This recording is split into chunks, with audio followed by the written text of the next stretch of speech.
నమస్తే. మరో 24 గంటల్లో మైకులన్నీ మూగబోతా ఉన్నాయి. దేశవ్యాప్తంగా రాష్ట్ర వ్యాప్తంగా లోక్సభ ఎన్నికలకు సంబంధించి కూడా ఇక పోలింగ్ సమయం దగ్గర పడ్డది కాబట్టి రేపొక్క రోజు మాత్రమే ఇక తెలుగు రాష్ట్రాల్లో ఒక ప్రచారానికి సమయం ఉన్నది. సో మాట్లాడదాం ఇదే అంశం మీద. ఇప్పటికే అటు బీజేపీ కావచ్చు, బీఆర్ఎస్ కావచ్చు, వరుసగా అధికార కాంగ్రెస్ పార్టీ మీద విరుచుకుపడుతున్నది. ఇదే అంశం మీద మాట్లాడదాం. ప్రస్తుతం మనతో పాటు కాంగ్రెస్ పార్టీ సీనియర్ అధికార ప్రతినిధి, వైశ్య కార్పొరేషన్ చైర్మన్ కల్వా సుజాత గారు ఉన్నారు. సుజాత గారు, మరో 24 గంటల్లో మైకులన్నీ మూగబోతా ఉన్నాయి, ప్రచారాలు కూడా ముగిపోతా ఉన్నాయి. ఎట్లా ఉండబోతుంది? ఇన్ని రోజుల ప్రచారం ఎట్లా కొనసాగింది?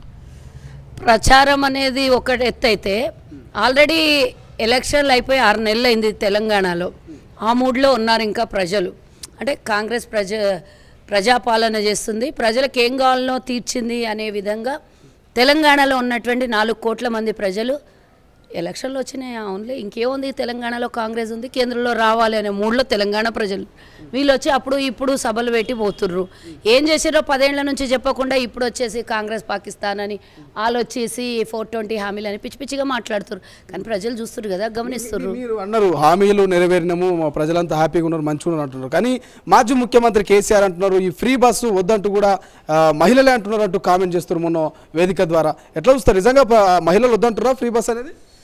అయినా తెలంగాణ ఏర్పడిన తర్వాత తొలి క్యాబినెట్లో మహిళలకి కనీస గౌరవం కూడా ఇవ్వనటువంటి మంత్రి పదవి ఇవ్వకుండా, అది కూడా మహిళా కమిషన్ కావాలని 6 సంవత్సరాలు 7 సంవత్సరాలు కొట్లాడితే ఇచ్చాడు. అట్లా మహిళల మీద గౌరవం లేనటువంటి మాజీ ముఖ్యమంత్రి తన బిడ్డనే అంతేదు, తన బిడ్డనే జైలుకు పోతుంటే కనీసం వచ్చి పలకరించనోడు. అదంటే ప్రీ ప్లాన్ అనుకోండి, కానీ ఏదైనా ప్రజల ముందన్న కనీసం నటన, తుంటి విరిగి నటన ఎట్లా చేస్తున్నావు, అది విరిగి కూడా బిడ్డ జైలుకు పోయినప్పుడు అట్లనే నటన కనీసం ప్రజల కోసం చేయలేదండి. ఏమాత్రం కూడా ప్రజలంటే గౌరవం లేదు, మహిళలంటే అంతకన్నా గౌరవం లేదనేది కేసీఆర్ విషయంలో అందరికీ తెలిసినట్టు. కొత్తగా మాట్లాడి ఈరోజు మహిళలకి 51% ఉన్నటువంటి మహిళలకి ఫ్రీ బస్ ఇస్తే తట్టుకోలేనటువంటి పరిస్థితి. ఎందుకంటే మహిళలంతా కాంగ్రెస్ పక్షపాతిగా మారుతారు కాబట్టి ఆయనకు భయం. ఎందుకంటే ఆయన అనుకున్నటువంటి ఓటు బీజేపీ కోటాలో పడొద్దు అంటే కాంగ్రెస్ని వ్యతిరేకించాలి. కాంగ్రెస్ని వ్యతిరేకిస్తేనే బీజేపీ కోటాలో పడతాయి. కాంగ్రెస్కి సమర్థిస్తే బీజేపీ కోటాలోకి పోవు కదా. ఎందుకంటే ఆయనను ఎవరు నమ్మే పరిస్థితిలో లేరు, ఆయనకు ఓటేసే పరిస్థితిలో లేరు ప్రజలు. కాబట్టి ఈరోజు డెఫినెట్గా బీజేపీకి ఓటు పడాలని వాళ్ళే ప్రచారం చేస్తున్నారు. అయితే మాకేంటి లేకపోతే బీజేపీకి ఏంటి అని చెప్తున్నారు. అందులో భాగంగా ఈరోజు కాంగ్రెస్ వర్సెస్ బీజేపీ భారతదేశం మొత్తం పార్లమెంట్ స్థాయిలో పోటీలు జరుగుతూ ఉన్నాయి. మరి అందులో ఇప్పుడు ఎవరికి ఓటు పడాలంటే కేసీఆర్ ఈ విధంగా మాట్లాడతాడు. ఆయనేమో నగ్నంగా మహిళలకి నడి రోడ్డు మీద నడిపించి మానభంగం చేసి చంపేస్తే కూడా ఆయన మాట్లాడలేదు, నోరు తెరవలేదు. ఈయన కూడా తెలంగాణ ప్రజలకి ఎన్ని మహిళలకు ఎంతమందికి మానభంగాలు చేసి చంపినా, మత్తు పదార్థాలు ఇచ్చేసి చంపినా, నడి రోడ్డు మీద వామన్ రావు దంపతులకు చంపేసిన, కొండగట్టు మీద 55 మంది చచ్చిపోయిన బస్సు అట్లా ఏ విధంగా ఎన్నో చెప్పుకుంటే ఎన్నో ఉన్నాయి. వేల సంఘటనలు ఉన్నాయి, వేల ఆధారాలు ఉన్నాయి. మరి ఎప్పుడు కూడా మహిళల విషయం మాట్లాడడానికి కేసీఆర్ ఈరోజు బస్సుల గురించి మాట్లాడుతున్నాడు. డెఫినెట్గా దాని వెనకాల ఉన్నటువంటి దుర్బుద్ధి మనకు అర్థం కాలేదా? కానీ ప్రధానంగా కాంగ్రెస్వి అమలు కాని హామీలు, సో తెలంగాణలో అమలు చేయలేనటువంటి కాంగ్రెస్ పార్టీ దేశవ్యాప్తంగా అధికారంలోకి ఎట్లా వస్తుంది, వచ్చే ఏం చేస్తుంది అనేది ప్రధాన కామెంట్. సిగ్గులేని కేసీఆర్ అనే మాట మాట్లాడింది. నేను అడుగుతున్నా, గతంలో కాంగ్రెస్ పార్టీలోనే మంత్రిగా చేసినావు, కేంద్ర మంత్రిగా. ఆనాడు ఉమ్మడి రాష్ట్రం ఉండే, అంతెందుకు ఈరోజు సహారా కుంభకోణంలో ఇరుక్కొని ఇంకా కూడా బయటికి వెళ్ళనటువంటి నువ్వు మాట్లాడతావా గిసుంటివన్నీ? ఈరోజు అమలు కాని హామీలు అన్నప్పుడు నేను ఒకటి చెప్తా, దీనికి ఎగ్జాంపుల్ చెప్తా. మేము 500కే గ్యాస్ ఇస్తామంటే ఆయన 400 అన్నాడు. మేము పెన్షన్ 4000 అంటే 5000 అన్నాడు. మేము 15,000 రూపాయలు రైతు బంధు అంటే 16,000 అన్నాడు. మరి ఏ విధంగా అయినా అమలు పరుస్తుండే నాకు చెప్పు. అమలు కానీ హామీలు అన్నాడు. కాంగ్రెస్ పార్టీ ఏమీ కట్టగట్టుకొని తీసుకుంటలేదు, మా నాయకులు ఏం దోపిడీ చేస్తలేరు. మరి ఇప్పుడు మేము చేసేటివి అమలు కాకపోతే నువ్వు ఇచ్చినటువంటి మేనిఫెస్టోలో అవి ఎట్లా అమలు అవుతుండే? అంటే మళ్ళీ దొంగ హామీలు ఇవ్వడానికి రెడీ ఏంటివా? మాకన్నా ఒకటి ఎక్కువనే చెప్తావు కదా, ఎప్పుడు అలవాటే కదా. మరి ఎట్లా చేస్తానో చెప్పు. అంటే నీకు హామీ కాక వదిలేసి గాలికి వదిలేసినావు కాబట్టి అందరూ అంటే అదేమంటారు, పచ్చకామర్లు వచ్చినోనికి లోకమంతా పచ్చగానే గడబడుతుందంట. నీకు పచ్చకామర్లు వచ్చినోనివి, నీకు అంతర్లు అట్లనే కనబడతారు. నీకు కనబడేది ఒక్కటే మోదీ, నీ బిడ్డ జైల్లో, నీకున్న డబ్బుని దాచిపెట్టుకోవడము, దానిలో నుంచి బయటపడడం ఎట్లనో ఒకటే తెలుస్తుంది. ప్రజలు కానీ ప్రజల బాధలు కానీ ప్రజలు ఇచ్చిన సొమ్ము దోపిడీ చేసిన వాళ్ళ పరిస్థితి ఏంది అనేది నీకు కనబడుతుందా? సాలిగా బంద్ చేస్తే బాగుంటుంది కేసీఆర్. ఇప్పటికి కూడా ఇంకా ఒకళ్ళ మీద నిందలేసుడు, అబద్ధాల మాటలు మాట్లాడితే ప్రజలు ఇంకా నిన్ను ఇన్స్పైర్ అవుతారు అనుకోవడం నీ అవివేకం. దయచేసి ఇక ఇప్పుడన్నా కనీసం ప్రజల పక్షాన పనిచేయి. బస్సు ఫ్రీ ఇస్తే వద్దు అనడము, మేము అమలు చేస్తాము అనంటే మీరు చెయ్యరు అనడము, ఇక ఇట్లాంటివన్నీ సొల్లు కబుర్లు బంద్ చేయి కేసీఆర్. ఇవన్నీ అయ్యేటిగావు పోయేటిగావు. కానీ ప్రధానంగా కేటీఆర్, హరీష్ రావు మంచి ధీమా వ్యక్తం చేస్తారు. 12 సీట్లు ఇచ్చినా మేము మా యొక్క గళాన్ని వినిపిస్తాం, పార్లమెంట్లో మెడలు వంచుతాం అంటున్నారు కదా. సో 1.5 ఇయర్లో అధికారంలోకి వచ్చిన ఆశ్చర్యం లేదంటున్నారు కదా. ఎట్లా చూస్తారు? ఏకీభవిస్తారా? అలగొడతా అని చెప్పు. అధికారంలోకి వస్తాం అధికారంలోకి వస్తామంటే ఎవడన్నా మా ప్రభుత్వానికి టచ్ చేసి చూస్తే చెప్పిన కదా, హై టెన్షన్ వైర్లను పట్టుకొని ఎలా అన్నట్టే. మా తల్లో వెంట్రుకను కూడా వీకలేరని చెప్పు వాళ్ళకి. హై టెన్షన్ వైర్లను కాదు, మా తల్లో వెంట్రుక ముట్టుకోవడానికి ప్రయత్నం చేయమా. నిన్న ఒక ఇంటర్వ్యూలో ప్రైవేట్ ఛానల్లో రేవంత్ రెడ్డి గారికి 3 తీసుకున్నారు ఎమ్మెల్యేలు, మిగతా వాళ్ళనంటే డోర్ ఓపెన్ చేస్తే మొత్తం ఖాళీ అయిపోతారు సమయాన్ని బట్టి చూస్తా అని చెప్పారు. మరి నువ్వు ఎప్పుడు డోర్లు ఓపెన్ చేస్తావో నాకు తెలుస్తలేదు, కానీ డోర్లు ఓపెన్ చేస్తే ఇన్కమింగ్ ఉండదు, ఓన్లీ అవుట్ గోయింగే ఉంటుంది. కేసీఆర్ కూడా 20-25 మంది కాంగ్రెస్ ఎమ్మెల్యేల టచ్లో ఉన్నారు అంటున్నారు కదా. మీరు ఎట్లా చూస్తారు? భయపడే అవకాశం ఏమైనా ఉందా? అధికారం కోల్పోతున్నాం, అధికారం 39 మందిలకి వెళ్ళి 3 కూడా కాపాడుకోలేను. నువ్వు 30 మందిని ఎట్లా కాపాడుతావు నాకు చెప్పాలి. ఈ 25 మంది ఇక్కడ నుంచి పోతే మళ్ళీ అక్కడ నుంచి 50 మంది వాపసు వస్తారు. ఇక గది గుర్తుంచుకో. ఇవన్నీ నెల లోపల సంవత్సరం లోపల కుప్పగూలుతుంది.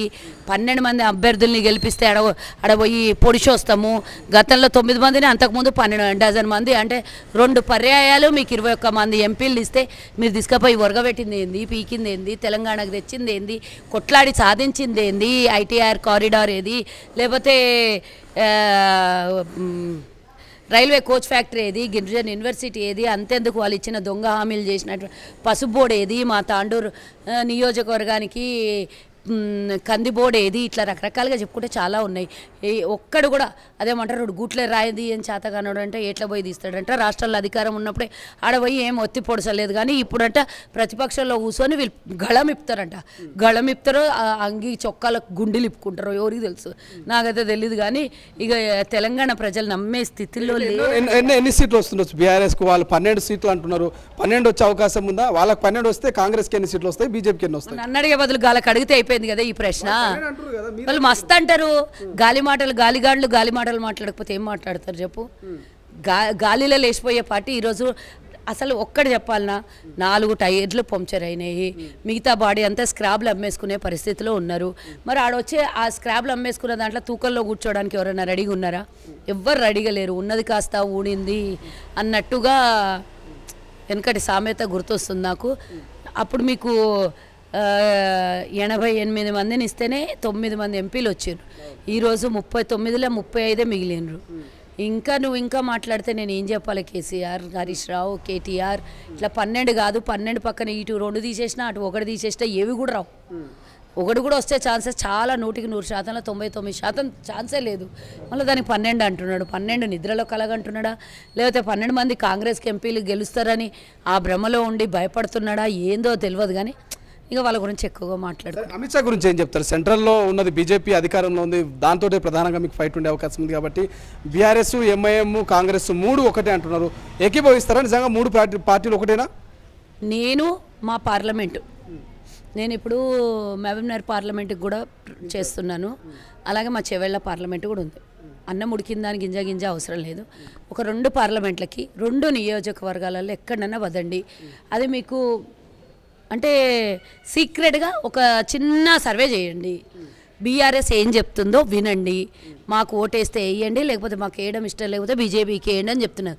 అట్లాంటప్పుడు బీజేపీకి ఎందుకు ఏమని చెప్తుందో బీఆర్ఎస్ వాళ్ళని అడగండి, లేకపోతే బీఆర్ఎస్ వేయడానికి కారణం ఏందో బీజేపీ వాళ్ళకి అడగండి. ఇక ఈ 2 కలిపి ఎంఐఎంతో లోపల ఉపాయకారం పెట్టుకున్నారు కాబట్టి ఈరోజు నేను అడుగుతున్నా, ఎంఐఎం అయ్యిందే బీజేపీ ప్రభుత్వం ఏర్పడ్డ తర్వాత. కాంగ్రెస్ పార్టీ ఆయనకు హైదరాబాద్ శివార్లు దాటనీయలేదు. రాష్ట్రం దూరం, హైదరాబాద్ శివార్లు దాటనీయలే రాష్ట్రంలో. అట్లాంటిది దేశం సరిహద్దుల వరకు పంపించింది బీజేపీ. వాళ్ళకేమన్నా ఉంటే దోస్తాను ఉంటుంది కానీ మాకేముంటుంది చెప్పండి. మేమైతే ఆయనతోనే ఏముండదు. మాకైతే హిందూ ముస్లిమ్స్ అందరూ ఒక్కటే, ఎవరైనా మనుషులే, ఎవరికైనా రక్తమే పారేది వంటి లోపల. ఎవరైనా అన్నమే తింటారు, గడ్డి పెడితే తినరు. ఎవరి ఒంటిలోనైనా రక్తం ఎర్రగానే ఉంటుంది. ఎవరికైనా ఏ కులంలో ఏ మతంలోనైనా పేదోళ్ళు ఉంటారు, గొప్పోళ్ళు ఉంటారు. అందరికీ ప్రభుత్వ అవసరాలు అవకాశాలు ఉంటాయి. ఇవన్నీ చూసేది కాంగ్రెస్. ఇక మీకు పిచ్చి పిచ్చి మాటలు మాట్లాడేటోళ్ళకు నేనేం చేయలేను. ప్రధానంగా ఆర్ఆర్ ట్యాక్స్ నడుస్తున్నది. ఇక్కడ ఉన్నటువంటి ఒక ఆరు, ఢిల్లీలో ఉన్న ఒక ఆరుకి ట్యాక్స్ పంపిస్తున్నారు అంటున్నారు. నిజంగా దీన్ని ఏకీభవిస్తారు? ఎందుకంటే నరేంద్ర మోడీ సాక్షాత్తు తెలంగాణ గడ్డ మీద 2-3 సార్లు దీన్ని కామెంట్ చేశారు. ఎవరు ఈ ఆర్ఆర్ అంటే అసలు ఆర్ఆర్ ట్యాక్స్ నిజంగా ఢిల్లీకి పోతుందా? చెప్తావు కదా రేవంత్ రెడ్డి, రాహుల్ గాంధీ అని. ఆర్ఆర్ అంటే ఎవరు ఉన్నారు? 196 మంది ఉన్నారా? మా కాబోయే ప్రధానమంత్రి తెలంగాణ ముఖ్యమంత్రి. నేను ఒకటి అడుగుతా, మీ దోస్తు కేసీఆర్ దోస్తు ఇక నాకేసి తెలంగాణ అని శాంతం నాకేసి మింగేసి ఒక్క నిధులు ₹1 లేవు. 1వ తారీఖు వస్తే జీతాలు ఇవ్వడానికి నానా యాతిపడి అన్ని డిపార్ట్మెంట్లలో ఉన్న డబ్బును అక్కడక్కడక్కడ సవరించుకొని తీసుకొని వచ్చి జీతాలు 1వ తారీఖుని ఇస్తున్నాం. ఈరోజు తెలంగాణ ఏర్పడిన తర్వాత అప్పులు తప్ప ఆమ్దాని లేనటువంటి ప్రభుత్వంలో ఈ నుంచి ట్యాక్సులు పంపిస్తామా? పోనీ ఒక్క రాష్ట్రం నుంచి ట్యాక్సులు పంపించేస్తే మొత్తం కేంద్రంలో ఉన్న అన్ని రాష్ట్రాలకు కాంగ్రెస్ పార్టీ తెలంగాణ అంతేమన్నా ధనిక రాష్ట్రంగా ఉంచిండా?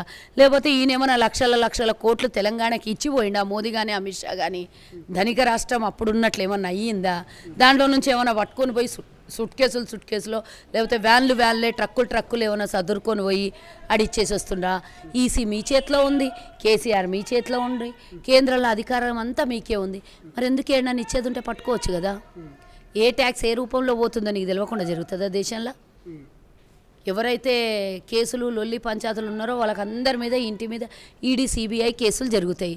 వాళ్ళందరూ మీ ఇంట్లోకి వస్తారు. రాగానే దేవుని గుడిలో కూర్చోబెట్టి లింగం మీద నీళ్లు పోస్తే అభిషేకం చేస్తే శంఖంతో ఎట్లా లింగం పవిత్రమైపోయి ఆ తీర్థం తీసుకొని మనం కూడా పవిత్రమైపోతామని అనుకుంటామో, శివాభిషేకం చేసినాక లింగం శివాభిషేకం చేసినాక లింగంలో నీళ్లు పోస్తే ఆ తీర్థం మనం తీసుకుంటే పునీతులం అయిపోతాం అనుకుంటాం కదా. బీజేపీ పార్టీలోకి పోతే వాళ్ళు కూడా పాపం చేసిన వాళ్ళంతా చాలా పుణ్యాత్ములు అవుతారు. అట్లాంటిది మీరు మా మీద నిందలేస్తే భారతదేశంలో ఎవ్వరు నమ్మరు. చిన్న పిల్లగానికి 5 ఏళ్ల పిల్లగానికి జర్ర ఏమన్నా తెలిస్తే, ప్రపంచ జ్ఞానం ఏమన్నా వస్తే ఆ పిల్లోడు కూడా ఇట్లున్నది అంటే ఎవడు కూడా నమ్మడు. ఇట్లాంటి పరిస్థితి అంటే తెలంగాణ అడక తినే తెలంగాణగా చేసి పెట్టి బొంత కుక్కలు చింపిన ఇస్తరాకు చేసి బొంత కతుకులేసినట్లే వేస్తే కూడా ఇది తీర్తలేదు పరిస్థితి. అట్లాంటిది ఈ నుంచి తీసుకొని పోతారంట. ఇక నువ్వు అంటావు మేము వింటాం. ప్రధానంగా కాంగ్రెస్ గతంలో అమిత్ షా ఏదైతే అదాని అంబానీ మీద కామెంట్ చేసేది, ఎన్నికల వేళ ఇప్పుడు కొంత సైలెంట్ అయింది, ఏమైనా ముడుపులు ముట్టినాయి అనేటువంటి కామెంట్ కూడా వినిపిస్తున్నాయి. ఎట్లా చూస్తారు? రాహుల్ గాంధీ గారి వీడియో చూసి ఉంటారు. ఇంతకుముందేమో చౌకీదార్ అన్నావు. చౌకీదార్ ఏం చేసిండో మాకు తెలియదు కానీ గుర్కా వేషం ఏమన్నా వేసుకొని వచ్చిండా మాకు పంపిస్తున్న డబ్బుల్ని చూడ్డానికి? ఓసారి అట్లాంటిది ఏమన్నా ఉంటే పట్టుకో. నేను చెప్తున్నా, ఈరోజు రాహుల్ గాంధీ గారు చెప్పలేదు. నీ చేతిలోనే అదాని అంబానీ పెట్టుకొని దాన్ని టాపిక్ని డైవర్ట్ చేసి కాంగ్రెస్ మీద ఉందే ప్రయత్నం చేస్తే ఎవరు ఏం చేయలేరు ఈయనని. కానీ అదాని విషయంలో మాట్లాడితేనే రాహుల్ గాంధీకి ఆ రోజు పార్లమెంట్ బహిష్కరణ చేసినవి. అంత సాన్నిధ్యం ఉన్న మిత్రుడు సడన్గా ఎట్లా మారిపోయిండో నాకైతే తెలియదు. రాహుల్ గాంధీ ఫండింగ్ ఎట్లా చేస్తుండో ఈరోజు దేశంలో ఉన్న అన్ని ఆస్తుల్ని అమ్మేసి ఆయన బొందకు పెడుతున్నావు. ఈరోజు అట్లాంటిది పోయి ఈరోజు కాంగ్రెస్కి ఆయన ట్రక్కులు డబ్బులు పంపిస్తున్నాడు, ఫండింగ్ పంపిస్తున్నాడు, పైసలు పంపిస్తున్నాడు అన్నికి. అసలు ఫస్ట్ ఆఫ్ ఆల్ వీళ్ళని లోపల బొక్కలేసి తోమి లోపలేసి కొట్టాలి. ఇలా గిట్లుండి మాటలు మాట్లాడి అసలు సిగ్గు శరం లేకుండా ఎట్లా మాట్లాడతారు? అసలుకి నీ సోపది బట్టి, అసలు సోపది కాదు వాళ్ళ సోపదే మీరు బట్టి దేశాన్ని తెగ నమ్మేసుకుంటా వాళ్ళకి తీసుకొని పోయి పెట్టుకుంటా మీరు వచ్చి మాకు అడుగుతారు. రాహుల్ గాంధీ మాట్లాడింది నిన్న మొన్న అంతకుముందు వారం రోజుల నుంచి ఏంటనే మాట్లాడను ఉంటే వీడియోలు కానీ మీటింగ్లు కానీ సభలు కానీ చూపియండి. నిన్న తెలంగాణకు వచ్చిపోయిండు, మొన్న ఒకరోజు తెలంగాణకు వచ్చిపోయిండు. ఏ సభలో కేసీఆర్ అమిత్ షా మోదీ గురించి మాట్లాడలేదు, అదాని గురించి మాట్లాడేది ఒక్కసారి చెప్పండి. Modi equal to Adani equal to Ambani and Ambani equal to Amit Shah. వీళ్ళు నలుగురు ఏకంగా దేశాన్ని నమ్మేస్తుంటే వీళ్ళు వచ్చి మా మీద పిల్లని వచ్చి గుడ్డిని ఎక్కిరించినట్టు. ప్రధానంగా నిన్న ఇక్కడ షాద్నగర్లో ఒక బీజేపీ నాయకురాలు కామెంట్ చేసింది, కాంగ్రెస్కు ఓటేస్తే పాకిస్తాన్కు ఓటేసినట్టు అన్నటువంటి కామెంట్ ఎట్లా చూస్తారు? నిజంగా దేశ పౌరసత్వం ఆమె రద్దు చేసి పాకిస్తాన్కి పంపించాలి అంట. ఆమెకి ఎన్ని కేసులు ఉంటాయో దీనికి సంబంధించి, ఎన్ని సెక్షన్లు ఉంటాయో నాకు తెలియదు కానీ ఫస్ట్ ఆఫ్ ఆల్ ఆమెను అరెస్ట్ చేసి లోపల పడేయాలి. నా తెలంగాణ ప్రభుత్వాన్ని ముఖ్యమంత్రి గారిని నేను కోరుకుంటున్నా.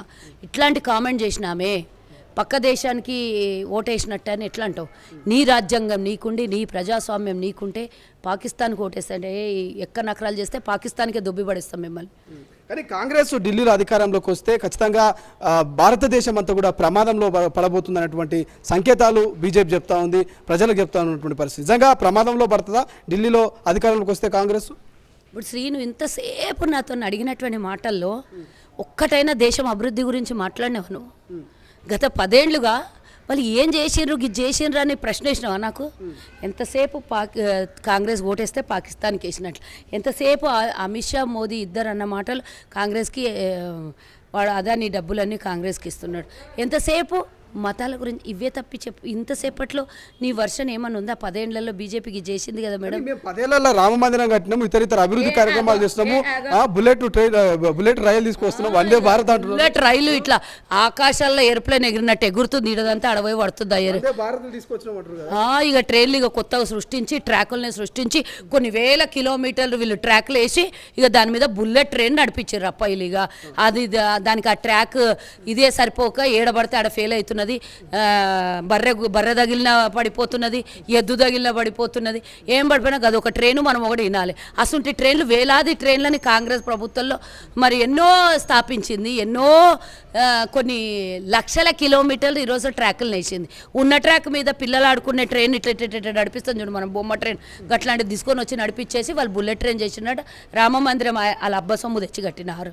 భారతదేశంలో ఉన్న ప్రతి ఒక్కడు తన మంచితనంతో దేవుని మీద భక్తితోని రూపాయి ఇటుకకు కూడా డబ్బులు భారతీయులు ఇచ్చిండ్రు. ఇటుకలు కూడా ఇచ్చిండ్రు. అవన్నీ మా సొమ్ముతో కట్టి రామ మందిరం కట్టిన అంటాడు. కూలి చేసినోనికి నీ ఇంట్లోకి వెళ్ళి కూలి ఇచ్చినవా? ఇటుక మోసినోనికి నీ ఇంట్లోకి వెళ్ళి ఇచ్చినవా? లేకపోతే తాపి మేస్త్రికి నీ ఇంట్లోకి వెళ్ళి పైసలు ఇచ్చినవా? రామ మందిరం కట్టిన పోనీ ప్రభుత్వం సొమ్మేమన్నా బాగా మిగిల్చి దేవాలయం కట్టినవా? ఇంత మాట్లాడతావు నువ్వు. మరి ఎందుకు డబ్బు వసూలు చేసి కట్టాల్సి వచ్చింది? ప్రభుత్వ ధనంతో కట్టనుంటి ట్రస్ట్ ఉంది. ఎన్నో దేవాలయాలు ప్రభుత్వం కట్టింది ఆనాటి ప్రభుత్వంలో. మేము ధర్మాన్ని కాపాడిన వాళ్ళం, మేము ధర్మాన్ని రక్షించిన వాళ్ళం.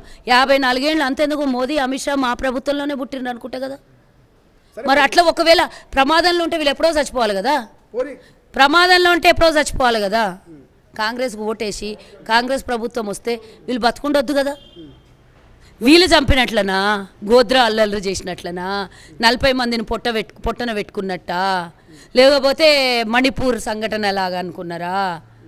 ఏమనుకుంటారు కాంగ్రెస్ అంటే? ఏం చేస్తుంది కాంగ్రెస్? దేశంలో అధికారంలోకి వస్తే ఏం చేస్తుంది? రాష్ట్రంలో అధికారంలోకి వచ్చి 54 ఏళ్లలో గుండె సూది నుంచి ఆ అంతరిక్షం వరకు ప్రతి ఒక్కటి చేసింది కాంగ్రెస్. ఈయన చేసింది ఏం లేదు. నిన్న ఒకటి నాతో డిబేట్లా ఎట్లా చెప్తుండంటే బట్టి ఆయనంటే ప్రపంచంలో ఎవరు ఇయ్యనన్ని వ్యాక్సిన్లు ఇచ్చిండట. ప్రపంచం మొత్తం అన్ని దగ్గర ఫ్రీనే వ్యాక్సిన్ ఇచ్చారు. వ్యాక్సిన్ ఈయనకు అనుకున్నట్టు, వ్యాక్సిన్ ఈయన తయారు చేసినట్టు, పెద్ద పీజీలు లేకపోతే శాస్త్రజ్ఞం చదివినట్టు, లేకపోతే ఫిజికల్ కెమిస్ట్రీ బాగా వంటబట్టినట్టు, ఈయన ఒక పెద్ద డాక్టరేట్ సంపాదించినట్టు, అదేదో మందు తయారు చేసినట్టు ఆడు పొగుడుతున్నాడు. నాకు అర్థం కాలేదు. లక్షల మంది గంగా నదిలో కొట్టుకొని పోయి చచ్చిపోతే దిక్కు లేదు. వేలాది వేల మంది లక్షల మంది నడి రోడ్డు మీద కరోనా టైంలో రూపాయి లేక రోడ్ల మీద వలస బాట పట్టినప్పుడు లేని చిత్తశుద్ధి వీళ్ళేందో మాట్లాడతారు, మేమేమో వినాలే, మీరేందో అడుగుతారు, మాకు చెప్పడానికి సిగ్గు అవుతున్నది, మేమేమో వచ్చినాక ఏం చేస్తారని. ఈరోజు నువ్వు కరోనా మందు ఇచ్చినావు అంటున్నావు చూడు, ఆ మందులకు తయారు చేస్తే ల్యాబ్స్ను కూడా కాంగ్రెస్ హయాంలో తయారైనటువంటివి. ఐఐఎమ్స్, ఐటీస్, బిహెచ్ఈఎల్, బీడీఎల్ ఇట్లా చెప్పుకుంటూ పోతే ఐఐటీలు, ట్రిపుల్-ఐటీలు, లేకపోతే ఈరోజు దేశంలో ఉన్న విశాఖ ఉక్కు ఫ్యాక్టరీ, తెలంగాణలో ఉన్నటువంటి బొగ్గు కర్మాగారాలు, ఇట్లాంటివన్నీ కాంగ్రెస్ హయాంలో జరిగినాయి. మీ హయాంలో ఏం జరిగినాయి? అదాని అంబానీకి అమ్మేసిండ్రు. అంతెందుకు ఈరోజు 4000 స్క్వేర్ కిలోమీటర్లు ఈరోజు చైనా వాడు వచ్చి మన భారతదేశంలో ఆక్యుపై చేసి ఇండ్లను కట్టుకొని కుటీరాలను ఏర్పరచుకుంటే ఇంతవరకు ఒక యాక్షన్ లేదు దాని మీద. మీరా మాట్లాడేది? సుబ్రహ్మణ్యన్ స్వామిని అడుగు, బీజేపీ కథ ఎంతో చెప్తాడు. నాకు ఇవన్నీ నేను మాట్లాడా. సుబ్రహ్మణ్య స్వామి వీడియో చూడండి, ఏం చెప్పాడు? అదాని మోదీకి ఈసారి ఓటేస్తే కథమైపోతుంది దేశం అని చెప్పాడు. మీ ఎంపీనే, నాకు సంబంధం లేదు, అది ఆ కామెడీతో నాకు సంబంధం లేదు, బీజేపీ ఎంపీనే చెప్పిండు. ఎట్లా చూస్తారు బీఆర్ఎస్ నాయకుల మీద, వర్కింగ్ ప్రెసిడెంట్ అయినటువంటి కేటీఆర్ మీద ఆ భయంసాటు పోతే కోడిగుడ్ల దాడి, టమాటాల దాడి జరుగుతూ ఉన్నది, ఇక్కడ మాగంటి గోపినాథ్ మీద చెప్పులతో దాడి, ఈ వరుస దాడులన్నీ కాంగ్రెస్ పాత్ర ఏమైనా ఉందా ఎన్నికల వేళ, లేకపోతే యాదృచ్ఛంగా జరుగుతున్నాయా? బైన్స్ అనే మాట ఎవరు మాట్లాడతారు? దాని గురించి ఎవరు అల్లర్లు చేస్తారు చెప్పండి? బీజేపీలే కదా. అదంతా drama versus BRS versus BJP drama అది, ఇట్స్ నాట్ రియల్. గోపీనాథ్ విషయం అయితే నాకు తెలియదు, కానీ జెన్యున్గా జరిగిందా, అది జెనెటికల్గా జరిగిందా, ఇంకేమన్నా జరిగిందా మనకు అనవసరం. అది దాని వివరాలు తెలిసిన తర్వాత ఎవరు కొట్టిండనే తర్వాత మనం మాట్లాడవచ్చు. బైన్సా విషయంలో పూర్తిగా బీజేపీకి బీఆర్ఎస్ సపోర్ట్ చేసి అది డబుల్ డ్రామా, యాక్టర్ నంబర్ 1. డ్రామాలో భాగంగానే కేటీఆర్ మీద, బీఆర్ఎస్ నాయకుల మీద టమాటాల దాడి జరుగుతున్నారు. రాష్ట్రం మొత్తం జరగాల్సినవి ఆడ ఎందుకు జరుగుతుంది? జరిగితే రాష్ట్రం మొత్తం ఎక్కడ ప్రచారంకు పోయినా జరుగుతుంది కదా. వాళ్ళ మీద వ్యతిరేకత 100% ఉంది. ఆడ వాళ్ళు ప్రాంతీయులు, హిందువులు, ముస్లింలు అని తీసుకొచ్చేటోళ్ళు ఎవరు? అదంతే జరుగుతుంది. తెలంగాణ వ్యాప్తంగా ఎన్ని సీట్లు వస్తాయి కాంగ్రెస్కు? ఎట్లాంటి ధీమా ఉంది మీకు? 12+ ధీమా ఏముంది? పక్కా కేంద్రంలో ప్రభుత్వం ఏర్పడుతుంది. 12+ అంటే మిగతా రాని సీట్లు ఏమనుకుంటున్నారు? ఓడిపోయే సీట్లు ఏమనుకుంటున్నారు? 12+ అన్నప్పుడు 16 కూడా రావచ్చు కదా. అంటే ఒక్కటి ఓడిపోయే సీట్ ఏమన్నా? నేను చెప్పేది నువ్వు 12+ అంటే 17 కూడా రావచ్చు, 16 కూడా రావచ్చు, దాంట్లో సందేహం లేదు. నేను 12+ అన్నా కానీ 12 అని అనలేదు కదా. ఓకే. తెలంగాణ ప్రజలకు ఏం చెప్పదలుచుకున్నారు ఫైనల్గా? తెలంగాణ ప్రజలకు ఒకటే, ధర్మము, దేశం కోసం, ధర్మం కోసం అనే మాట పక్కన పెట్టి అభివృద్ధి కోసం, సంక్షేమం కోసం, ప్రజల ఆకాంక్ష నెరవేరడం కోసం ఓటేయాలి తప్పించి దినం పొద్దుగా లేస్తే అమ్మో ఈరోజు నేను సంపాదించేది 15,000 30,000 నెలకైతే రోజు 1,000 రూపాయలు, 1,500 ఖర్చు అయితే రోజుకి 500 రూపాయలు వడ్డీకి తెచ్చుకొని నా కుటుంబం పోషణ భారం ఎక్కువైపోయింది అని బాధపడే కన్నా నాకు 30,000 జీతం ఉన్న 25,000 ఖర్చు అయ్యి 5,000 రూపాయలు నేను పొదుపు చేసుకునే అవకాశం దొరికే ప్రభుత్వం కావాలి అని అనుకొని ఒక్కసారి మీరు ఇంట్లో పోయి మేము ఇప్పుడు 500కి ఇస్తున్నాం. దేశంలో ఉన్నటువంటి ప్రతి పౌరుడు పొద్దుగా లేస్తే ఆడది వంట చేయడానికి పోతుంది. కాంగ్రెస్ ప్రభుత్వం దేశం మొత్తం వచ్చినా 500కే సిలిండర్ అవుతుంది పక్కా, నాకు తెలుసు. ఈరోజు 500 సిలిండర్ ఇస్తున్న కాంగ్రెస్ పార్టీని, 200 యూనిట్లు ఫ్రీ ఇస్తున్న కాంగ్రెస్ పార్టీని, ఉచిత బస్సు ఇస్తున్న కాంగ్రెస్ పార్టీకి, రేపు 15వ తారీఖున రైతులకి రుణభారం తీర్చబోతున్న కాంగ్రెస్ పార్టీ, రేపు మహిళలకు అన్ని విధాలా ఆదుకోబోతున్న కాంగ్రెస్ పార్టీ, ఆరోగ్యశ్రీ ద్వారా ఉచిత వైద్యాన్ని ఇన్సూరెన్స్ రూపంలో 10 లక్షలు ఇస్తున్న కాంగ్రెస్ పార్టీని దృష్టిలో పెట్టుకొని రాష్ట్రంలో ఏ విధంగా అయితే అభివృద్ధి జరుగుతుందో కేంద్రంలో అంతకు మించి అభివృద్ధి జరగాలి అనే పార్టీకి ఓటేయండి. 10 ఏళ్ళు చూసినాం కదా, చాలా అయింది కదా, చాలా అయిపోయింది. 60 రూపాయల వంట నూనె 180 రూపాయలు అయింది, 60 రూపాయల ఏమంటారు పెట్రోలు 110 రూపాయలు అయింది. ఇట్లా 400 రూపాయల సిలిండర్ 1200 పోయింది. ఇట్లాంటివి మళ్ళీ ఇప్పుడు కనుక వాళ్ళకు అబ్కీ బార్ 400 పార్ అని అంటే కథమైపోతుంది, రాజ్యాంగం కథమైపోతుంది, రిజర్వేషన్లు కథమైపోతుంది. మనకు 1500 సిలిండర్ 3000కి రావచ్చు, 4000 వచ్చినా ఆశ్చర్యం లేదు. 110 రూపాయల పెట్రోల్ 300కి వచ్చినా ఆశ్చర్యం లేదు. ఇట్లాంటివన్నీ మనం అభివృద్ధి జరగాలి, మనకు అభివృద్ధి జరగాలి, పొదుపు కావాలి, సంక్షేమ పథకాలు అందరికి అందాలి అంటే కాంగ్రెసే రావాలి దేశం మొత్తం. 1,00,000 రూపాయలు సంవత్సరానికి పేద మహిళలకు కాంగ్రెస్ ప్రభుత్వం ఇంటికొక మహిళకి దేశవ్యాప్తంగా ఇవ్వబోతోంది. అంటే పేదరికాన్ని పూర్తిగా పారద్రోలడానికి కాంగ్రెస్ ప్రభుత్వం కంకణం కట్టుకుంది.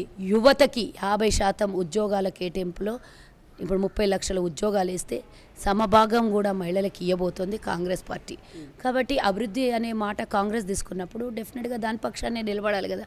యువత అయినా సరే, రైతు అయినా సరే, మహిళలైనా సరే ప్రతి ఒక్కరు నిలబడాల్సిందే. అత్తద్యము డెఫినెట్గా వాళ్ళకి భయం ఉండే ఈ విధంగా ప్రచారాలు మా మీద చేస్తున్నారు. Thank you so much. ఇది మొత్తం మీద కాంగ్రెస్ పార్టీ అధికార ప్రతినిధి కల్వా సుజాత గారు అయితే ధీమా వ్యక్తం చేస్తున్నారు. కేవలం 24 గంటల సమయం ఉన్నప్పటికీ కూడా కాంగ్రెస్ పార్టీకి ఖచ్చితంగా తెలంగాణ ప్రజలు కావచ్చు, దేశ ప్రజలు ఓట్లేస్తారు. అభివృద్ధికి దిశగా మేము ప్రయత్నాలు చేస్తూ ఉన్నాం కాబట్టి ఖచ్చితంగా రానున్న రోజుల్లో అధికారంలోకి వస్తామన్నట్టు ఒక ధీమా వ్యక్తం చేస్తూ ఉన్నారు. చూద్దాం ఏం జరగబోతుంది, ఎవరు అధికారంలోకి రాబోతున్నారు అనేది. కెమెరా పర్సన్ అజయ్తో శ్రీశైలం, తొలి వెలుగు, హైదరాబాద్. అసలైన తొలి వెలుగు. ఫాలో వాట్సాప్ @తొలి వెలుగు official.